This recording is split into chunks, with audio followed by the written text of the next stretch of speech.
What's up, YouTube? It's your boy, Uncle Fred. Ears are looking funny in his hat. Coming back to you once again, one more again in the house. Chris, bring you Christmas greetings, Christmas wishes. Go ahead and hit that like, comment, and subscribe button. Let me fix this right here. All right. Hit that like, comment, subscribe button. Become part of the Uncle Fred experience, the sports experience. I guarantee you, you will not be disappointed. Go ahead and hit that notification bell so when I drop videos, you guys will be able to hear them, see them, and comment on them, and just talk. Give Uncle Fred some feedback on what you think. If Uncle Fred, is he smoking crack? Is he off? Is he off his rocker? Is he too hard, too lenient, whatever? Hit back at me. I ain't gonna be mad. We can disagree, be agreeably disagreeable. It's all right. It's all good. First thing I want to say is Merry Christmas to everyone. As the Christmas day is far spent, and I hope everybody had a wonderful, joyous Christmas day. And hopefully it wasn't too much pressure to get the right gift, send the right gift, all that kind of stuff, because that's really not what all this is about. It's all about spending time with your family, with your loved ones, and just sharing time with them, and then just loving on each other. That's what it's all about, man. It's been so much in life we get too far removed from the real meanings of things and start putting in substituting superficial things, and that really just soils the thing for me. So really, to me, it's all about what happened so far long ago in a hill, in a stable in the manger. That's what it's all about on Christmas to me. That's what it's all about. Now, you may have your other things, other beliefs. That's fine, but for Uncle Fred, that's what Uncle Fred's all about. Okay, so just want you to keep in mind the real and true meaning of Christmas and what it is, and more importantly, what it's not. But anyway, I didn't get with you today about that stuff. It's Christmas. Christmas is jam-packed with sporting events. And, we did our little thing, little Christmas, little dinner with the family here at the house. And, watch some games, watch some NBA games. I'm probably going to do an NBA video probably maybe tomorrow on the 4 or 5 games that were today. And, just some good stuff. The Knicks and the Hawks opened it up about 11 o'clock. I was just getting out of bed, and then you had the Boston Celtics and the Milwaukee Bucks, and that was a good game. And Bucks came back and won that one. And then my team, the Golden State Warriors and the Phoenix Suns, won that great game. The two of the best teams in the NBA played. And then the Los Angeles Lakers, probably the most overhyped team, but you didn't hear that from me, playing the Brooklyn Nets.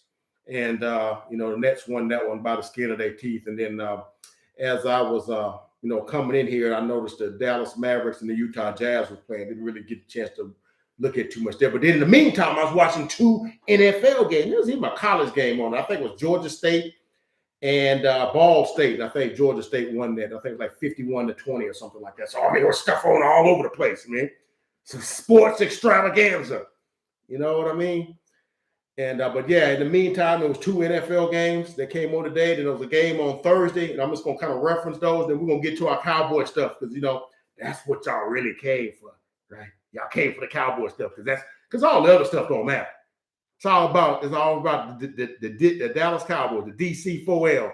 That's what it's all about. It's all about Cowboy Nation. It's all about we them boys. That's what it's all about. Okay, but I saw an interesting game today, and I'm just going to give you a little bit of it. The first game that I saw was the Cleveland Browns versus the Green Bay Packers. And I know if you saw my Pick'ems video on Wednesday, was it? Yeah, it was Wednesday. I picked Green Bay because I think Green Bay is the better team. But when you watch the game, I watched that game, and I came away with some things. Now, Green Bay pretty much got the NFC locked up. They were 11-3, and I think the rest of the games they got Minnesota, and I think maybe Chicago. The close. No, they don't have Chicago. They got Minnesota and maybe Detroit, maybe, because I don't think they played Detroit but one time. So I think that's what they do to close the season out. So they, after this game. So I know they pretty much got the NFC locked up. So they playing with house money basically. But the Cleveland Browns got to win this game because they really, they got hit hard by COVID last week, and we played their butts off against the Las Vegas Raiders. Came up just a little short with the field goal at the buzzer, and the Raiders was able to win that one. So they came into this game getting a few players back healthy. Baker Mayfield back playing healthy. Nick Chubb, Kareem Hunt not playing, but they had Dearness Johnson, and they had Donovan Peoples-Jones. Jarvis Landry's back. So they pretty much at full strength, okay? So if you watch the game and you look at the box score, they tell two different games, okay? Because if you look at the box score, you be like, man, ain't no way that Green Bay won this game because they really didn't win none of the except one category, all right? So basically, Cleveland needed this game, and the Packers, yeah, we'll take it if we get it. So game started off. And on a different level, in my opinion, and I think the decisions, has already been made based on what we saw today. For the most part, Baker Mayfield needed to win some games in order to prove himself that, because his contract is up and they did not pick up his 5th-year option code. So either he gonna have to put up or shut up. And we know he's not played well. And none of the games, I know he's hurt. He's got all these things going on. But end of the day, when you out there, you got to play and got to produce. Can't play and then be like, oh, man, I'm hurt and I'm only 60%. Then you shouldn't have been out there. Now, I know he didn't play last week. And then the other week before that, he didn't play when they played Baltimore the first time. I think he didn't play. And then, of course, they played Nick Mullen against the Raiders. So he had time to plus he was in the protocol. So the game starts off, and the Browns, if you look at the stats, Browns had 408 yards of offense, 28 first downs, okay? 219 yards rushing, okay? On third down, it was 7 of 12. Green Bay was 3 of 10 on third downs, okay? Green Bay had 311 yards rushing. 311 yards of total offense. They're 408. So game started off. Cleveland goes right down the field. They go 5 plays, 62 yards, touchdown. Nick Chubb 1 yard touchdown run. It's 6-0. Got missed the extra point, and that caps off a 5 play, 62-yard drive. 6-0. Packers come right back, get a touchdown. Aaron Rodgers to I want to say it was Devontae Adams for a touchdown to tie it up. Actually, it was Alan Lazard for 6 yards, touchdown, extra points, good. They lead 7-6. Cleveland gets the ball, interception. First play, 1st and 10 from like the 40. Interception. Turned out to the 49-yard line or what have you. Packers go. They go 10 plays, 5 plays, 49 yards, touchdown. They do go to Devontae Adams for a touchdown, extra points good, 14-6. Okay. Cleveland gets the ball back, goes 10 plays, 51 yards, facing a 3rd and 10 from the Green Bay 21-yard line, 24-yard line. Second interception. First one was to Rasul Douglas. Remember him? He's the one that made the interception against Arizona that sailed that.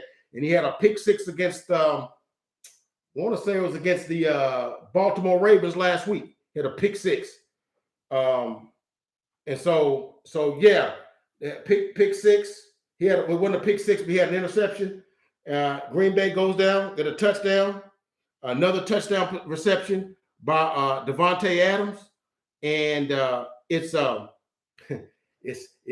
14-6, and so then the next drive, another they get a touchdown on this drive, okay, and they go 10 plays, 56 yards, and get a touchdown, and they kick the extra point, and it's 14-12. or they don't get the 2-point conversion. It's 14-12. Okay. And just before halftime, they're driving. Okay. And they get down inside the red zone right after the 2-minute warning. And I'll be dadgum if he don't throw another interception. Okay. I'll be dadgum if my man don't throw another interception. So Baker Mayfield ends up with 3 interceptions before halftime. It's intercepted by Rasul Douglas, who had 2 interceptions in the first half. The third interception was by a guy named Sullivan. So 3 interceptions. It's like just inside the 2-minute warning. And you know Aaron Rodgers is going to make them pay. So they go right before halftime. They go 9 plays, 78 yards. 10 plays, 78 yards, touchdown. And well, no, it was okay. No. They went 9 plays and 49 yards. It was at midfield. The interception before was they had drove to the red zone and then they drove 78 yards for the touchdown. And then this one, they got to midfield right after the 2-minute warning. And he threw an interception at the end zone and at the 50-yard line. I'll get it right in a minute. And they went 49 yards and 9 plays, left 1:39 on the clock. Touchdown.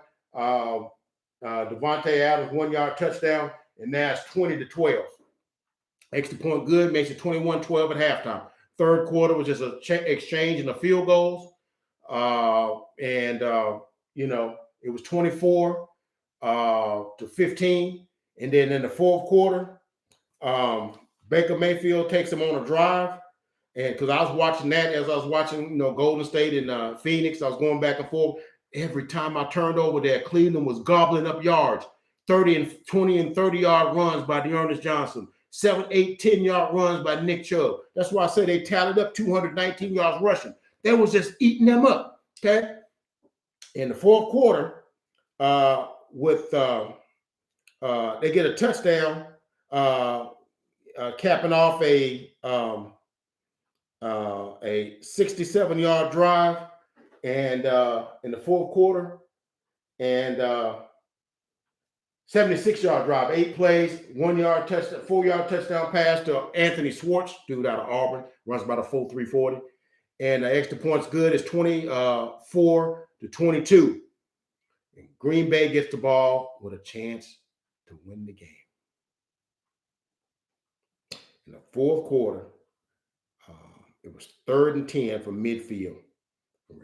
Rasul Douglas picks off the 4th Baker Mayfield pass. And with like 40 seconds left in the game, they just kneel on it, and that's the ball game. Baker Mayfield stats. And if you take off one statistic, they did basically the same thing. Okay. If you just took off the interceptions, okay, because I think Aaron Rodgers was 24-34 for like 202 yards. And I think Baker Mayfield was like 21 for 35, for 236 yards, 2 touchdowns, 4 interceptions. Aaron Rodgers, 24-34. 202, 3 touchdowns, 0 interceptions. So what it comes down to, and I'm just saying that to make a point, the rest of your team can be doing everything right. They could be winning the line of scrimmage. You could be 7 of 12 on 3rd downs. Okay, you can get 28 first downs. Okay, you can rush for 219 yards. You could only punt twice or 3 times. Gobble up 408 yards. Time of possession. That's one thing I failed to look up. The time of possession. About even, 31-28, 31-41-28. You can do all the things. But if your quarterback is constantly turning the football over, you have no chance of winning. That's just easy. That's just no, as plain as my dad used to say, plain as the nose on your face. If your quarterback is turning the football over at an alarming rate, killing drives. One time they was in the red zone, he threw an interception. And then they was, last, drive of the game, in midfield, he threw an interception. And early in the second possession of the game, first play, threw an interception, looking for Donovan Peoples-Jones. He threw 3 interceptions trying to find Donovan Peoples-Jones. You and Donovan Peoples-Jones need to get on the same page. Okay. But I just did that. I just told you that just to let you know that you can do everything right in a game. But if your quarterback ain't playing up to par, then it don't matter. Okay. Same thing could be said Thursday night with the Tennessee Titans and the San Francisco 49ers. Because, I picked the 49ers because they're the better team, in my opinion, without Derrick Henry. They're the better team. Better offensively, better defensively. And they had a 10-0 lead going into halftime. Funny thing happened on the way to the market. Jimmy Garoppolo dropped eggs all the way up and down the sidewalk. He threw 2 costly interceptions in the second half that led to scores by Tennessee in a tight game. And on a 4th down and 3, he missed Brandon Ayuk just a little bit, and they was able to go out and they was able to burn some clock and kick the winning field goal. And the difference in the game, if you look at the stats, if you just looked at the stats, it will tell you, you will probably would think that, Tennessee probably lost the game because San Francisco had 389 yards of total offense. They had, both of them didn't run the ball well, 83 to 90 yards. Tennessee only had 278 yards, so it was over 110 yards advantage to the San Francisco 49ers. Deebo Samuels caught 10 passes for 159 yards. Okay? He was a freaking monster. Okay?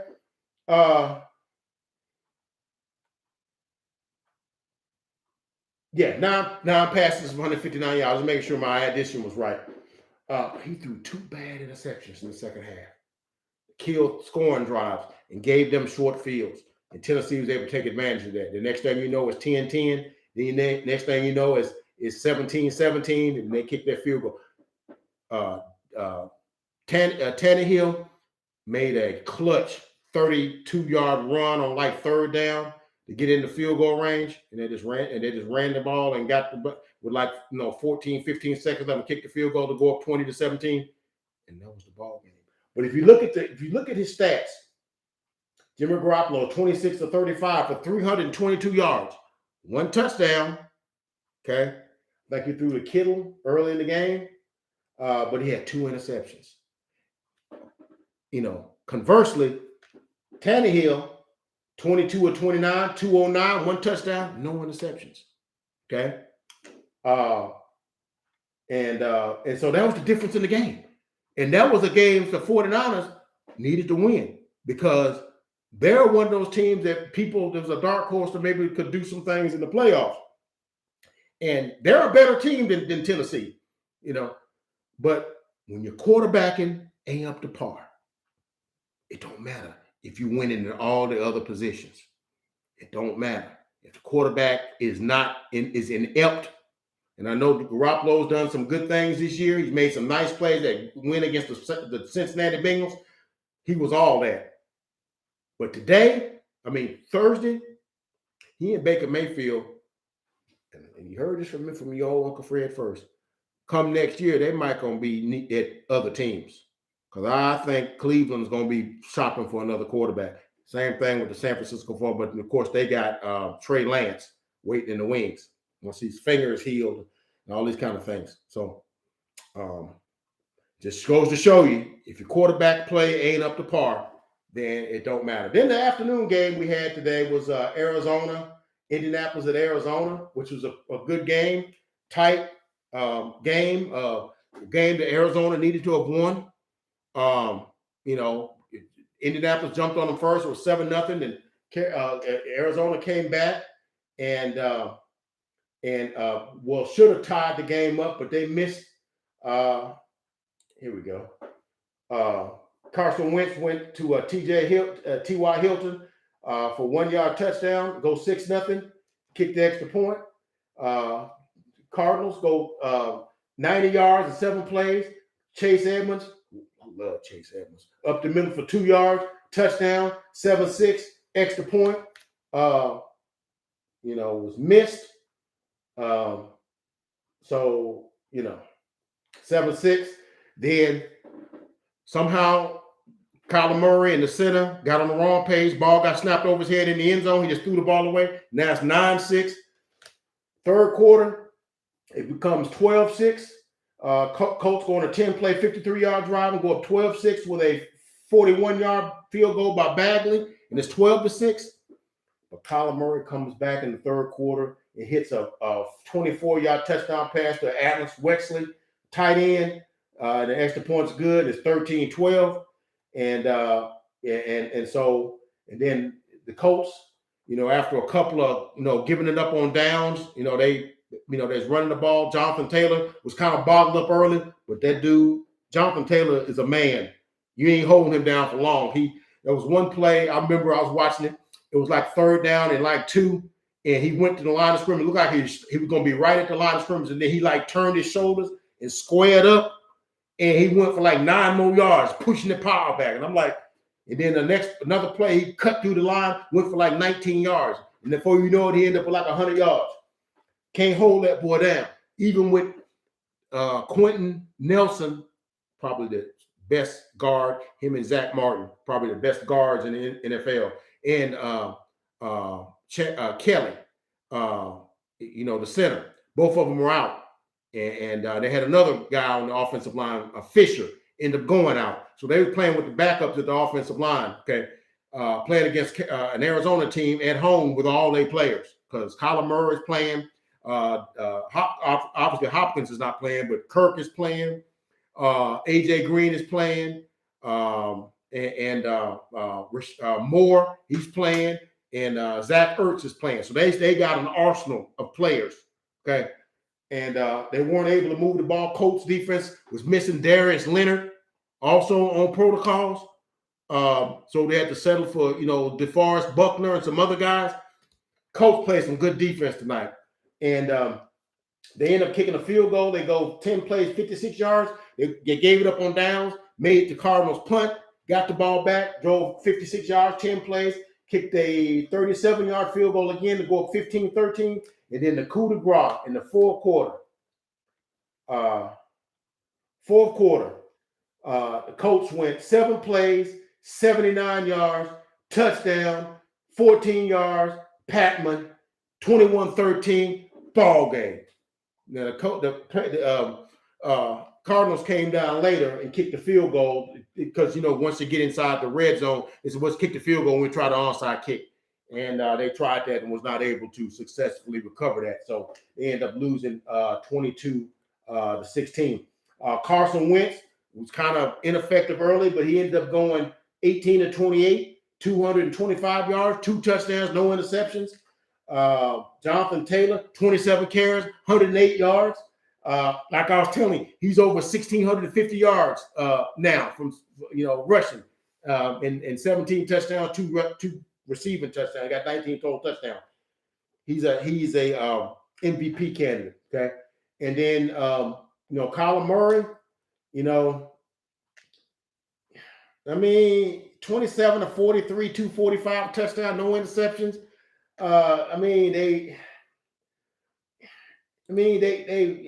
You look at the stats, they had 346 yards, 378 to 346. That's about even. The Colts had the ball 35 minutes to 24 minutes.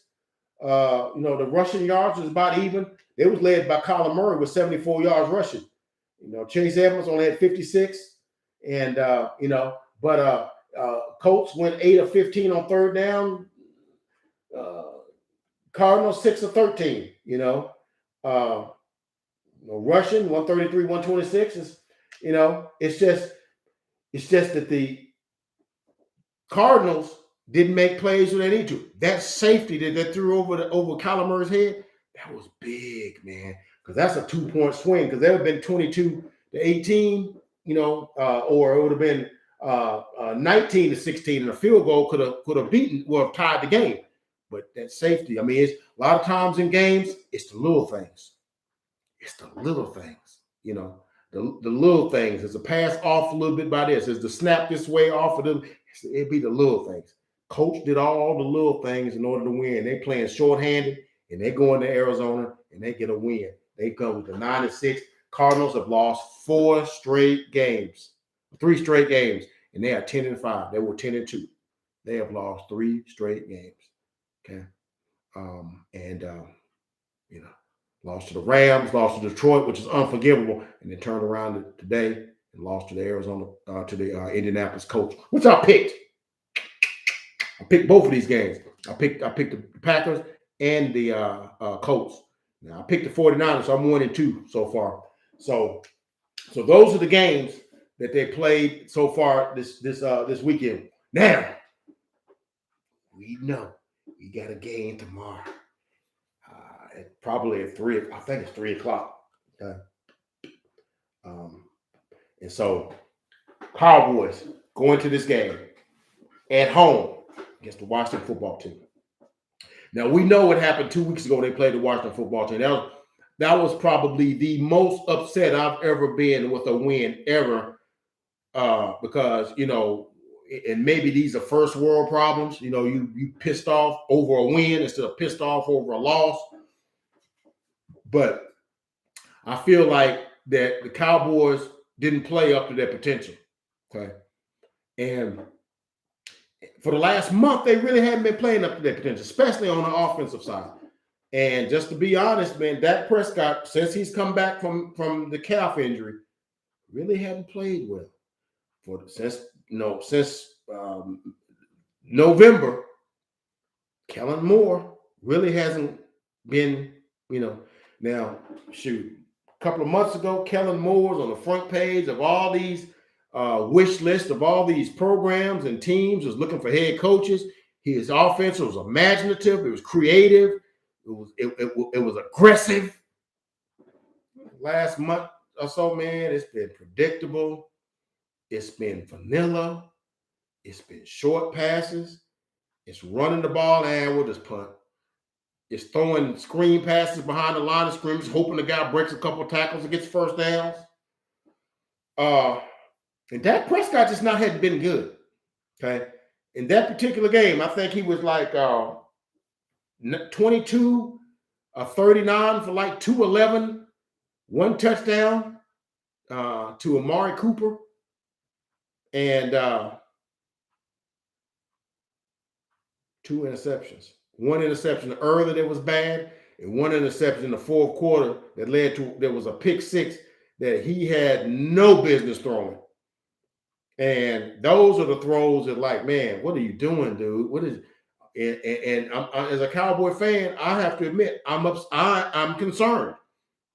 And I know most of you Cowboy fans want to be like, oh man, Cowboy DC4L, we rolling this thing. Y'all ain't looking at the games. Apparently, you just looking at the score. You're not looking at how the score comes about. That game, we dominated Washington. They was up 21-0, 24-8, 27-8. And then he threw an interception. And there was a pick 6 to a linebacker that was right there in front of his face. And like, how could you not see that? And it ended up being 27-20. And if they could have, like, you know, got the ball, but they did get the ball back, and they got a fumble that really I didn't think was a fumble, or they could have tied the game up, and it shouldn't have never have come to that. See, that's about what I was telling you about before. You can do all the things right, but if you're getting substandard quarterback play, it can make your whole house of cards come tumbling down because the quarterback is not getting the job done. He's coming up short. He's throwing the ball all over the place. And for the last 3 or 4 games, Dak Prescott been all over the place. Love me some Dak Prescott. Okay. No bigger fan of his than mine. But I gotta tell the truth. Okay. He has not been good in about a month. Okay. So there's this podcast, YouTube channel that I listen to. I'm not going to tell you who the guy is. I mean, he's one of my sources. I look at a lot of different sources to get my information, see the latest news on the Cowboys. And, you know, because the offense, it's no secret, the offense has been struggling. and it prompted Amari Cooper to say how frustrated he was about the offense. Now, I know the media tried to spin that thing to make Amari Cooper look like, oh, he's a diva receiver. It's all about him getting touches, not about how bad they're. No, if you heard him say it, he said, no, we're not doing as well as when the defense is doing as much as they're doing. They're getting 4. They have 3 straight games with 4 turnovers. They haven't done that since like the 90s. Okay? 3 straight games with 4 turnovers. Cowboys lead the NFL in turnovers. And they're like 3rd, I believe, in sacks. Okay? They got a guy, Michael Parsons, that has 12 sacks, like 2nd or 3rd or 4th in the league in sacks as a rookie. And they got a guy that leads the league in interceptions in Trayvon Diggs with 10 picks. So I think we got like 23, 24 picks and got like 29 turnovers. Okay? So the defense is doing their job a lot better than they were early. Because remember, I used to tell you the defense is sort of gimmicky because they get turnovers, but they give up a lot of big plays because for a team to be 10-4, they've given up like 35 splash plays, which is plays of 20 yards or more, which is like 2nd or 3rd in the league. So, but they've cut that down in the last like month or so. Okay. So what Amari Cooper was saying for our defense to be manhandling these offenses the way they're doing, and for us to not turn them turnovers, them interceptions, them fumbles into touchdowns, having to settle for field goals, going 3 and outs, turning teams over on downs, and you have to, kick a field goal, move it no yards. It's embarrassing. And he says, and I believe I could do more if I got some touches. I could help. That's all he was saying. Everybody that knows Amari Cooper, he is probably the most anti-diva receiver that there is. I mean, touchdowns, he not doing the gritty, which I don't got a problem with the gritty. I actually kind of like the gritty, okay? But he don't do that. That ain't part of his DNA. What does Amari Cooper do? Catch touchdown, hand the ball to the ref.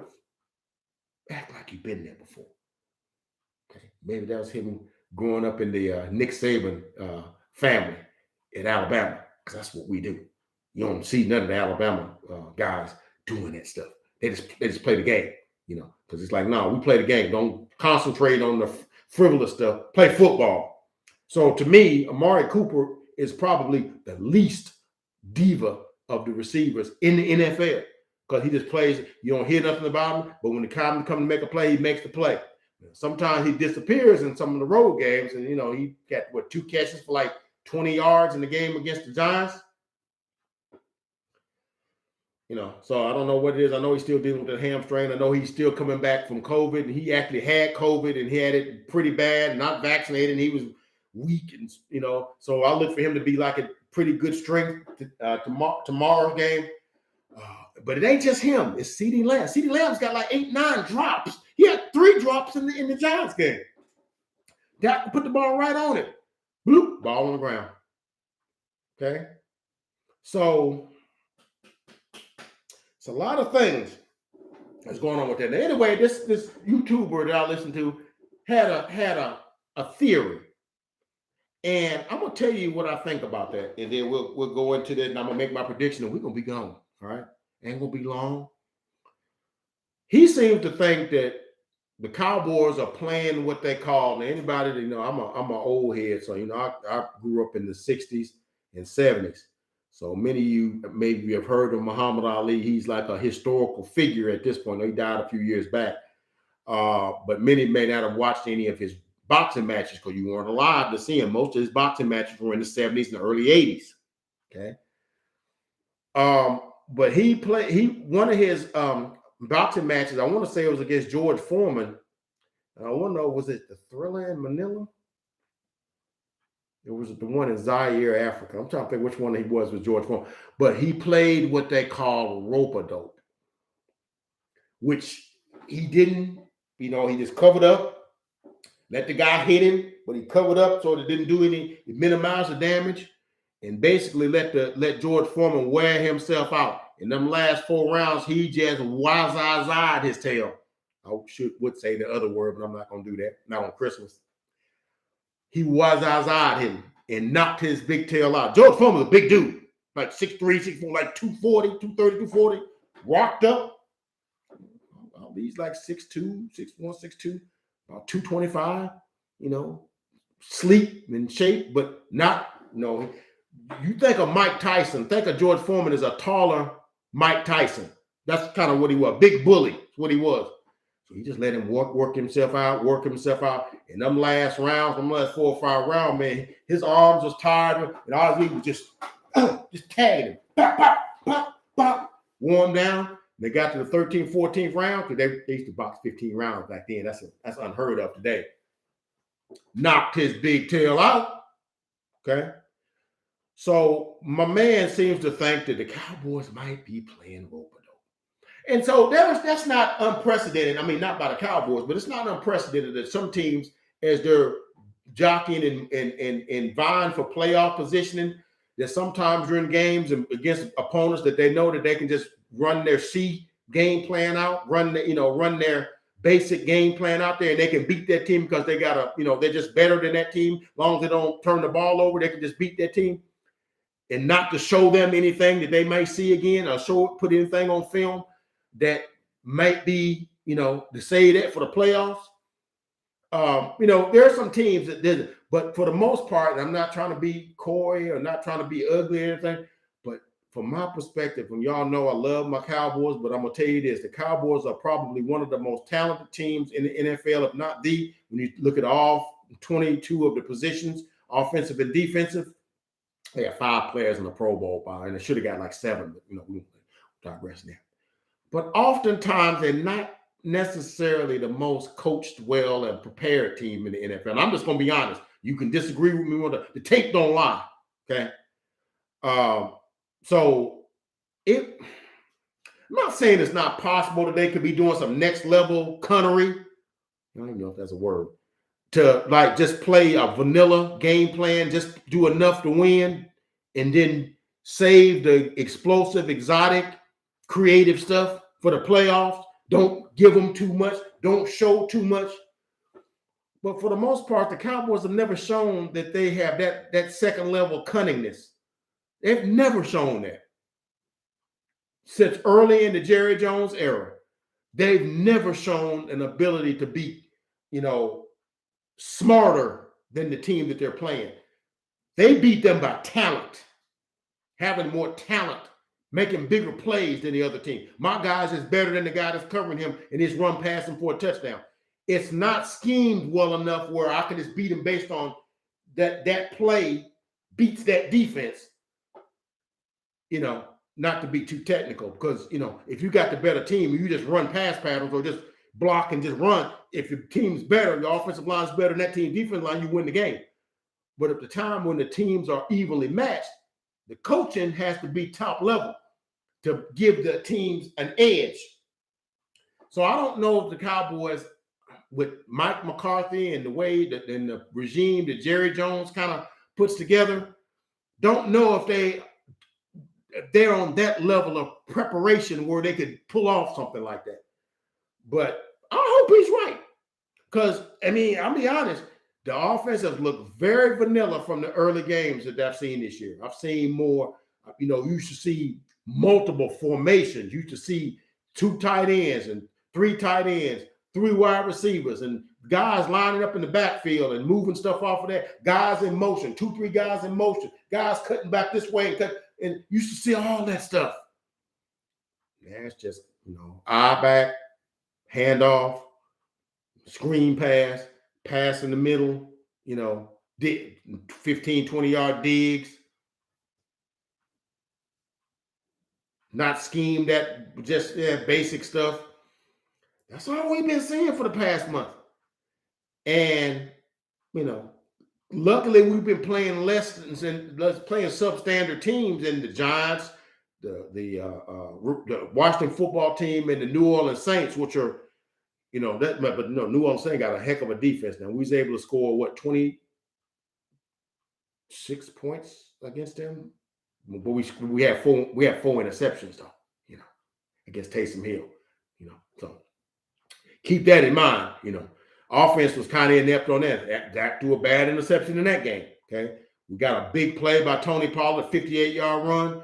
And CeeDee Lamb got a tunnel screen for 33 yards down to the 1-yard line, got a touchdown. That was all the big plays we got. That was it. That was it. And we got a pick 6 late in the game. That was it. You know. And so we actually got outgained. I think the Saints had 400 yards of offense, like 340 or 50 or something like that. You know. So I'm just saying that if you had a kid that was brilliant, wouldn't you be upset if he came home with C's? And you know he could do so much better than that. You know, if he applied himself, studied harder, studied better, paid attention in class, took good notes, all that kind of good stuff, that he could do better. You know, rather than, because many times I think the Cowboys just take the Cliff Notes version of the play sheet or the preparation sheet for the opposing team. You know, they don't read the book. They just look at the Cliff Notes. You know, the abbreviated thing, just the high notes. Okay, they do this sometimes, they do that. Okay, fine. You see, whereas a team like the Patriots, Bill Belichick, he looking at every little nitpicking little thing that you do. If your guy lines up and he shifts his shoulders this way, they're going to run the ball that way. He knows that stuff. And little things like that, the devil is in the details. That's all I got to say. Devil's in the details. Okay, Cowboys coming to this game, I think still number one in the offense, still averaging about just right around 400 and something yards a game. Giving up like 320 yards a game, which is still pretty good. They're still averaging about 27 points a game, which is like third behind Tampa Bay and maybe second behind Tampa Bay. So they're still in the running. Washington is kind of in the bottom of past the fence. And there's some different things that's going on now. And the matchups and the thing I was reading and some of the literature I was reading, matchups we're going to look at is Michael Parsons versus the Washington offense. As we know 2 weeks ago, Michael Parsons wreaked havoc on them boys. 2 sacks, a forced fumble, and I think he had a hit that caused an interception. He was all over the place. Almost got a pick. He was all over the place. Okay. Randy Gregory is all over the place. So I mean, yeah. So they got Taylor Heineke back, and maybe that's what's the center's name, Larson, maybe back. Maybe I don't know if he's back or not, but I know he got pushed back into the quarterback by my man Neville Gallimore. I remember that. But defensively, I don't worry about them. Okay, I don't worry about the defense. Because I know the defense. I believe and I trusted Mike Quinn to get, the most out of that defense. I think he was learning the defense and what our capabilities are, what guys' strengths and weaknesses were early in the season. Now I think guys are starting to zero and hone in on what they do best. So I look for Mike Quinn. Like I've been telling you, he is a mad genius looking at cooking up things that he can get Michael Parsons in. The schemes he can put him in. Fooling them and putting them in pass coverage, and then come back on the next play. He coming on a safety blitz or coming up the middle on a blitz, then peeling off the cover the flat and getting a pick. I could see him cooking up all kind of little things with him, Gregory and DeMarcus Lawrence. Okay, all kind of little things. Bringing the left side to blitz, dropping the right side in coverage. Bringing the right side on a blitz, dropping the left side in coverage, and then mix matching it. I can see him doing all kind of things to the Washington offense, because really. You got Antonio Gibson. I mean, he's an okay back. And McKissick, he's okay. None of them are world beaters. The only guy that scares me in the pass unit is Scary Terry McLaurin. He can play. Cam Sims is decent too, but Scary Terry McLaurin can play. And Diggs need to pay attention to him. He can play. Okay. But the offense got to meet them halfway. And I know they've heard all the stuff. I know they've heard all the doubters. I know Dak's heard all the doubters. I heard he's going to be pissed off I'm not making the Pro Bowl. And I'm not exactly mad about that because he has not played well in the last month to have garnered a chance to go to the playoffs. Okay. To meet to the Pro Bowl. Okay. So, I know that Tyron Smith and Zach Martin made it. Anger, the punter, made it. And then you have Micah and then Diggs. I think Randy Gregory probably should have made. I know he missed a couple of games due to COVID and the calf injury, but he's had like 6-7 sacks in limited time. I think it could have been as an argument to be made that he could have made it. I think Dalton Schultz probably could have made it, because I think he's got a nice array of catches and touchdowns and yardage compared to the other tight ends in the NFC, and I think he could have got. So I think could have got about 7, but we end up with 5. So that's not too bad. So I know we got talent. And the other thing is that Kellen Moore's offense against the Washington defense. Now the difference is this time we ain't gonna have Tyron Smith at left tackle. That's gonna be that position is gonna be held down by Terrence Steele. The only difference is last time we played them, they didn't have Montez Sweat, defensive end from Mississippi State. Montez Sweat is back. No, we ain't got Chase Young. Montez Sweat, Jonathan Allen, their front four is formidable. Landon Collins in the secondary, they're formidable. Okay, so we need to have a game plan that gets us first downs, is good on third down. We can't be 4 of 15 on third down. We can't be punting 9 times a game. We need to convert. And then when we get in the red zone, we need to score touchdowns on 75% of our possessions in the red zone. Okay. Can't continue to kick field goals. Okay. And that means Dak got to take his reads better. Offensive line got to block better. And we just got to play better. Okay. We just got to play better. All right. So, I done bellyached, I done BM'd and G'd, moaned and groaned. You know what that means. I'm not saying that today. I done told you my issues with the Cowboys, the things I wish we'd do better. And the things I think we do exceptionally well, like on defense. Rushing the quarterback, getting turnovers, applying pressure. Okay. Those things, we do that exceptionally well. For the most part, we block okay. But we're just not getting conversions in the passing game and conversions on third downs and keeping the chains moving. And that allows us to keep the chains moving and get first downs and get touchdowns. So I think we make some adjustments. I think Kellen Moore has heard everything. I believe Dak has heard everything. I think Dak got a chip on his shoulder because he didn't make the Pro Bowl. And I want him to have that chip, even though I don't think he should have made it. I want him to feel as though he should have made it. Okay. All that stuff in the vat. Okay. We playing this Washington team. They lost last week on Monday to the Philadelphia Eagles. I think it was 27-17, if I'm not mistaken. Jalen Hurts pitched ran all over them. Okay. And I know they're mad, but they only had like 40 players and a lot of practice squad players. They played with Garrett Gilbert. Started the game, who I think played a little bit in the game. We played for us last year when we played Pittsburgh. I think he made a start for us, and but he ended up playing in that game. But we got Taylor Heineke back tomorrow. So we put all that stuff in the vat, stir all that stuff up real good. The Washington football team comes in at 6-8, but they know if they got to win this game and a couple more, 1 or 2 more, to get into the playoffs. They love to get 9-8, get in the playoffs, or 8-9 and maybe get in the playoffs. We're trying to get a higher seed. Okay. I don't know if we'll be able to get the number 1 seed, but we sure can get number 2. Okay. We can get in right behind Green Bay. Okay. Because I don't know how that thing works with I know Tampa Bay beat us head to head, but we got a much better conference record than them. Because all their losses are conference losses. They lost to Washington, lost to New Orleans twice.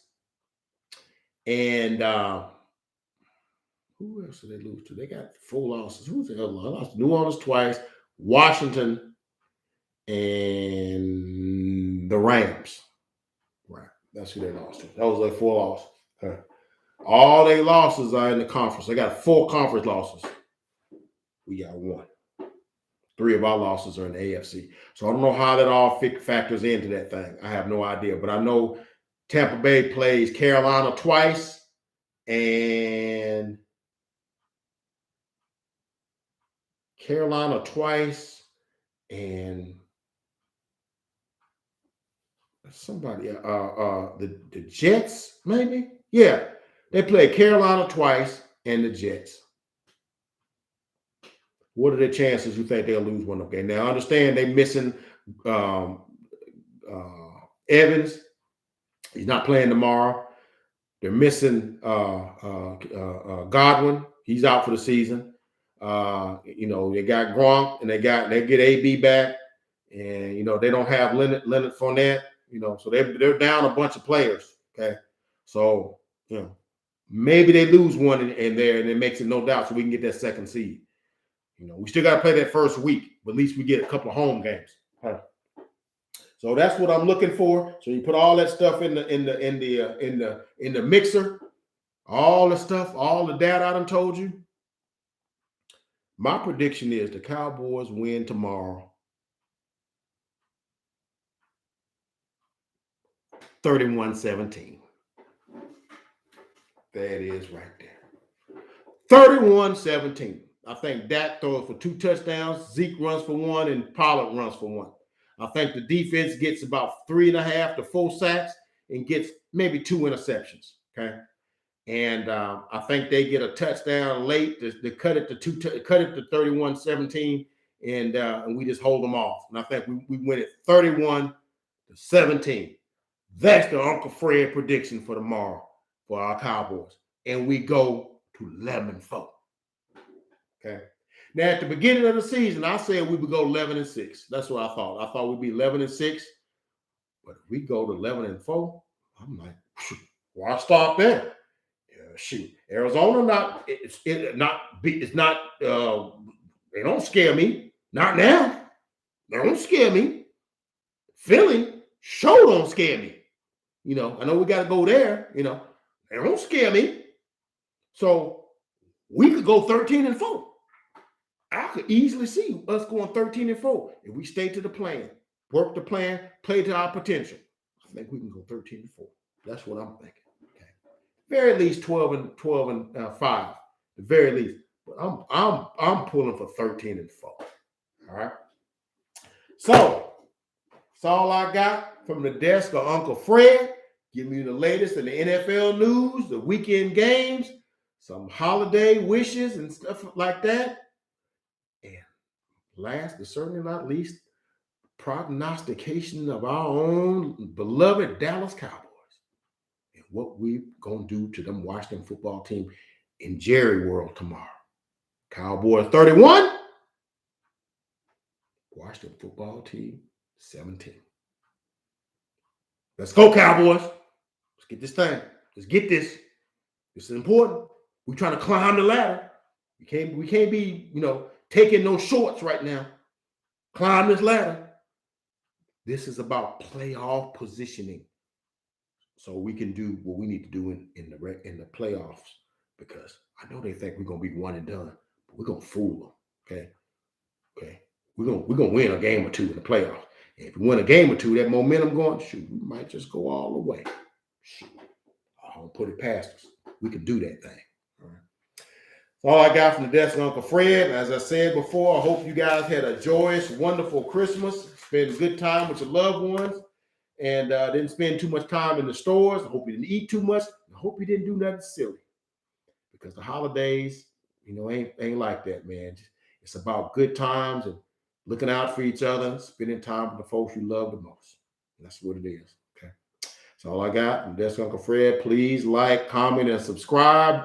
Become a part of the Uncle Fred Sports Experience. Tell your friends about Uncle Fred. Tell them Uncle Fred crazy, but he sure tells a good story. That's all I got. See y'all tomorrow with the wrap-up game, hopefully with a Cowboys victory.